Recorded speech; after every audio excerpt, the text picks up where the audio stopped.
Hello everyone, welcome to the final review video that I'll be posting for this particular philosophy class. This topic we're going to be talking about what we discussed on Thursday, the last day of class, and that is the meaning of life, or meaning in life. So we began by bringing up, you might already be familiar with the myth of Sisyphus. So Sisyphus is condemned by the gods to live eternally, but for the only object in his life to be pushing a boulder to the top of the mountain. And every single time he gets the boulder close to the top of the mountain, it falls right back down, and he has to just push it up again. The only possible goal he could have and does have in this scenario is to get the boulder to the top of the mountain, but that's impossible. It can never happen, and he's left to, for eternity, repeat every single day, attempting to get this boulder up, just pushing it up, and he will never get there. So, is Sisyphus living a meaningful or meaningless life? And what I think a lot of our intuitions here is to ultimately say it's meaningless, at least in some way. And Richard Taylor thinks that it is meaningless because it is repetitive. He's doing the same thing every day without any break. You know, there's no different situation. He never gets to try anything new. It's repetitive, the same thing over and over, and it's ultimately insignificant. So he's not improving, he's not getting closer to any sort of goal, he's not learning from his mistakes, and it doesn't matter cosmically. This doesn't serve any larger purpose. And say even if he were to get the boulder to the top of the mountain, it wouldn't matter. Nothing else would change in the universe. Not even his goal matters. Nonetheless, him attempting but failing to reach his goal. And it would be temporary. Even if he did get it to the top of the mountain, it would probably fall later, and then he would just be left to push it back up again.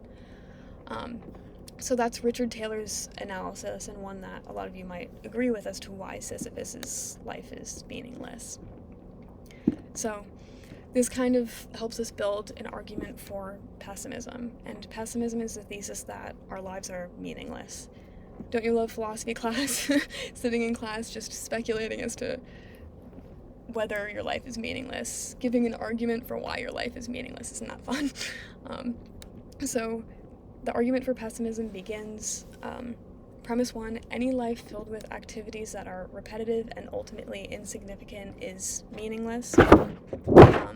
And we don't go into exactly like defenses of these, but just to have all the things that go into this laid out in one place, I'll put them here. So defense kind of is to first look at Sisyphus' case. So the assessment in the Sisyphus case was that Sisyphus' life is meaningless because it is repetitive and ultimately insignificant. So if that's what makes Sisyphus' life meaningless, then that would, if any life were to be similarly repetitive and ultimately insignificant, then that life would also be meaningless. You can kind of generalize the Sisyphus is kind of like a really clear paramount case of a life being meaningless because of this, but we can zoom out and say that would make any life meaningless. And then the second premise, our lives are filled with activities that are repetitive and ultimately insignificant. And it certainly feels to us like our lives aren't. Like, I do different things every day, even if maybe like I go to work every day, I'm doing a different thing. A lot of the time I'm like seeing people, I'm building connections and relationships and everything. But we can kind of see how this might be true about our lives if we zoom out first and look at another case study. So the case we present is these glowworms that live in a cave, and without getting into the details of their lives too much exactly. Remember that the worms grow. They grow down from the walls of the cave. They eat to nourish themselves, and once they nourish themselves, they turn into larvae and then become another insect, kind of. You don't need to know the precise details of how these worms work, and then once they grow into this other insect, they end up falling into the strings, the other worms of their kind. Those worms eat them, so just kind of feeding this cannibalistic cycle that just repeats itself. The worms never grow up to serve any larger purpose, to see anything outside of the cave, merely to continue this repetitive cannibalistic cycle that goes on within these caves that look quite beautiful to our eyes, but when you actually look into them, it's just this kind of almost disgusting seeming cycle of endless repetitive cannibalism at the worm level, of course. And the thesis here is that this really isn't that different from the human life at a large scale. So if aliens were to look down at a city full of humans, they might initially see something similar. They might see some kind of beauty and like that we see in these beautiful glowworms in this cave. However, if you look at the individual human life, it's mainly just to work so you can provide for yourself and then eventually provide for a family, to produce a next generation, just so that generation can provide for themselves, work, so they can produce a next generation, and so on through infinity. There's certainly repetition in our own day-to-day lives and like year-to-year lives even. There's also just repetition in the cycles that we're creating. It's just the same thing. Provide for yourself so you can reproduce, and then the product of that reproduction just does the same thing. It's just a repetitive cycle. Forever. Maybe not forever, but to the end of human life. And it's also, the human life is also cosmically insignificant. So even when you think about many cases of humans, many, I guess, ancestors are forgotten within 3-4 generations of the same family. And if you think about ancestors that go back much further than just like 5 generations, there's even less insignificance. So most people have no idea what their ancestors 10 generations back even were like, what they were doing or anything. And it seems like what they did in their life ended up being kind of insignificant, and certainly, for sure, insignificant in the scope of the cosmos, where just one human life is so small, it's almost hard to imagine how tiny that life is in the infinite universe, to, going back as far as we can imagine, and then into the future for as long as we can imagine, certainly. There's a great deal of repetition and insignificance in the human life as well that ends up being pretty similar to what's going on within the cave and the glowworms. So that's quite depressing. And then the conclusion is, of course, very depressing. Therefore, our lives are meaningless. So this is an argument for pessimism, and Richard Taylor is an optimist, so he needs to reject some part of the argument for pessimism, and he does this by rejecting the first premise. Interestingly, I think a lot of people might hear the second premise and say, like, no, like that's the false one. My life isn't repetitive and ultimately insignificant. Richard Taylor, he can accept maybe our lives are repetitive and ultimately insignificant. Even if that's kind of a tough pill to swallow, maybe that's true. But our lives can still have meaning, because it's not the case that any life that is repetitive and ultimately insignificant is thereby meaningless. So that's why he rejects the first premise. And he gives kind of a counterexample to the first premise. And again, he's an optimist, so his thesis is our lives are, or at least could be, meaningful. So his kind of counterexample is the second Sisyphus case. It's Sisyphus on drugs, is what we call it.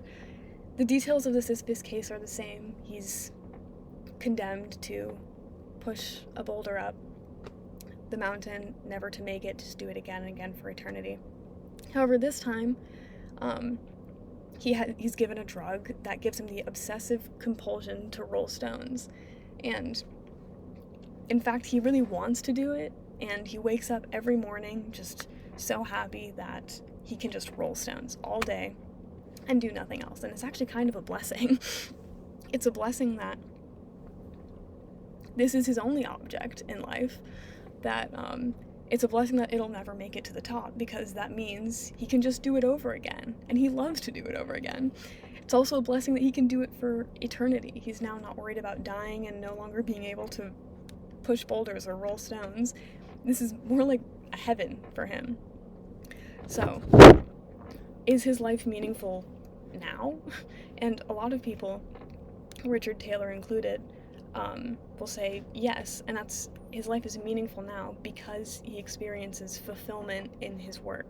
He loves what he's doing. He finds his life quite meaningful, and he finds it incredibly fulfilling, despite the fact that, us observing him might look at this and be like, well, that's kind of crazy. Like, that's an irrational sense of fulfillment.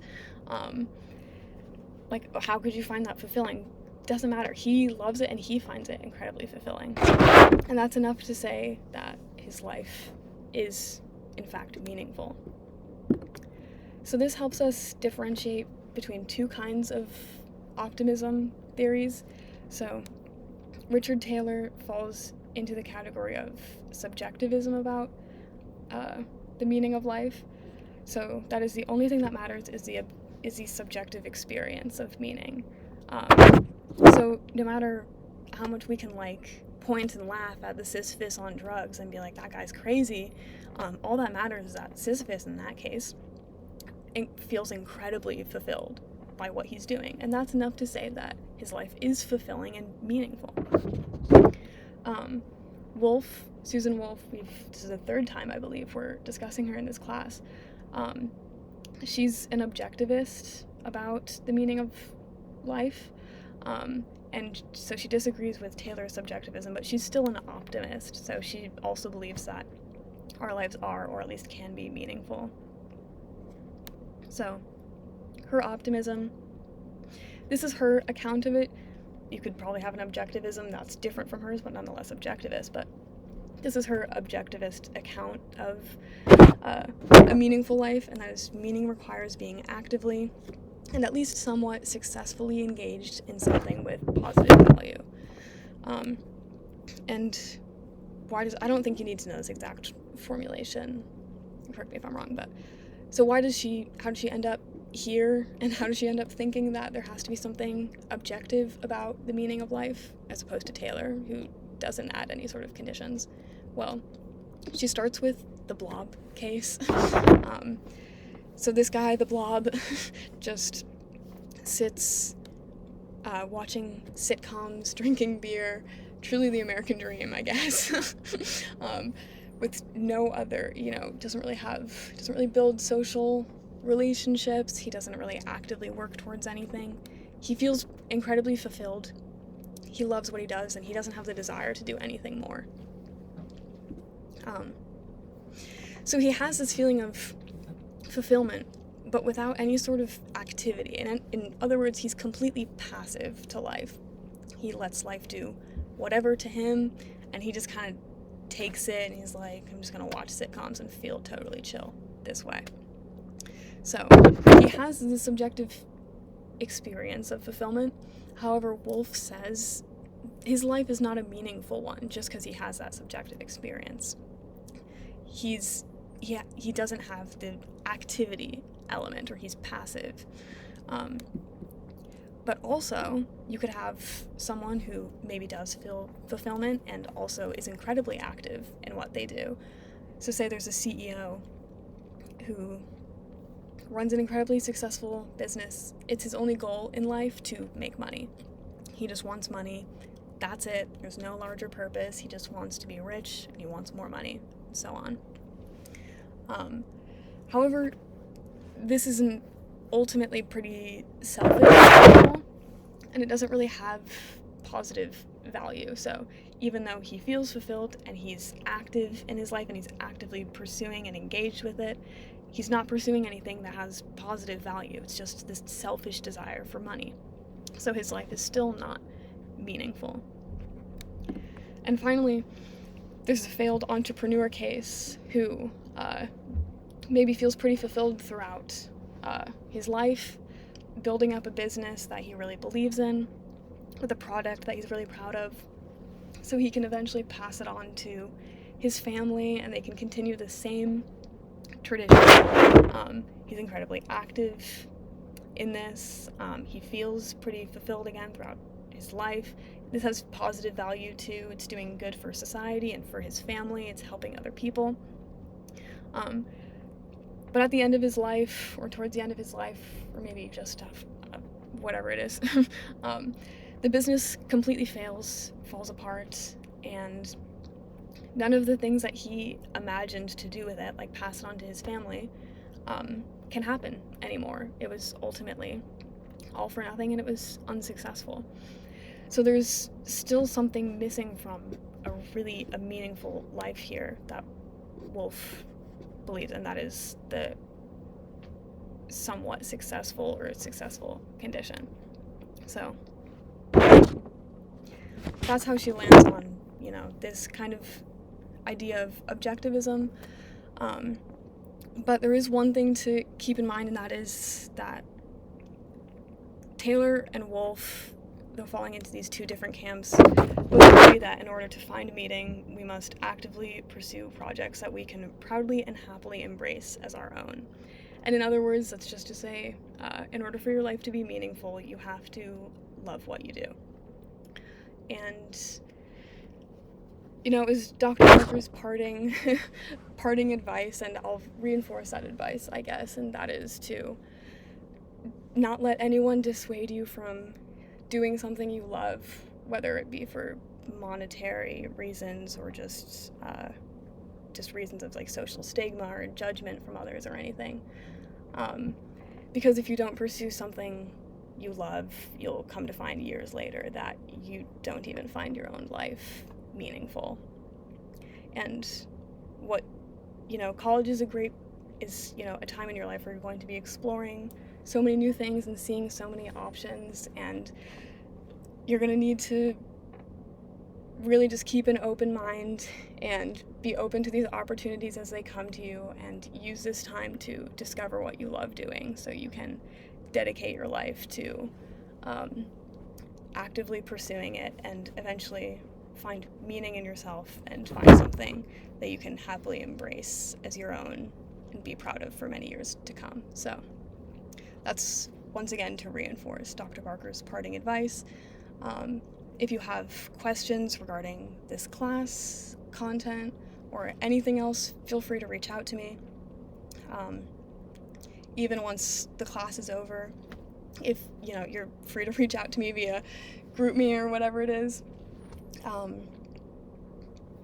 And yeah, thank you so much for watching, and I hope you enjoyed this course, and I hope you find these videos helpful.